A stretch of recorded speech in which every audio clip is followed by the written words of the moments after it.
Avec la remise de l'entier dossier aux acteurs politiques, on ne peut pas considérer ce dossier comme ayant évolué et allant vers son extinction.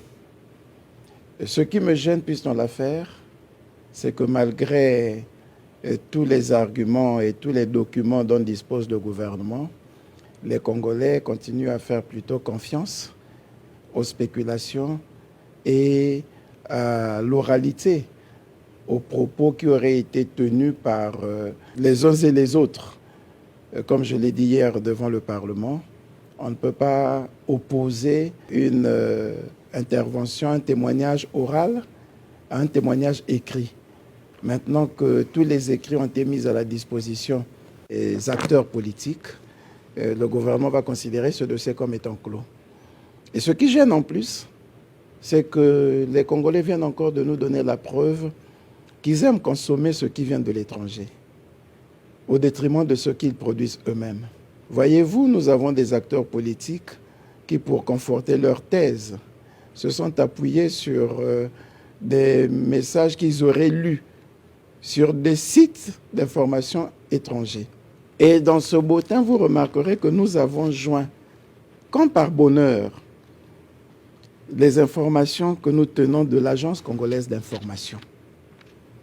Parce que si on peut préférer un témoignage rapporté par une chaîne de télévision étrangère au détriment des informations qui sont données par la télévision congolaise ou Radio Congo, ne pouvaient pas voir leurs informations contredites ou défiées au profit des chaînes étrangères. C'est grave dans un pays. Ce déni du patriotisme est grave, indépendamment des querelles politiciennes. Mais comme je le disais, vous avez tout ce que nous faisons retranscrit. Je ne parlerai même pas des dépêches de Brazzaville. On peut dire que c'est aussi un journal relativement privé. Mais je parle de l'Agence congolaise d'information, qui a été créée en 1961 par la loi 4061 et qui a été rattachée au ministère de l'Information en 2003 par le décret 2003-222 faisant de l'Agence congolaise d'information une direction générale. Et au terme de la loi et de ce décret, il est bien dit que l'Agence congolaise d'information est chargée de diffuser l'information complète, exacte, impartiale. Elle doit tout faire pour la retrouver de façon à donner à ses usagers une information régulière, exacte, complète et impartiale.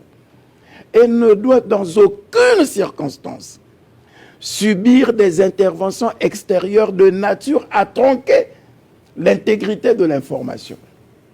Et nous avons une agence congolaise d'information qui travaille nuit et jour pour mettre à la disposition du public l'ensemble d'informations collectées sur le territoire national. Et on ne prend pas référence à ces documents, ces informations produites par notre agence congolaise d'information.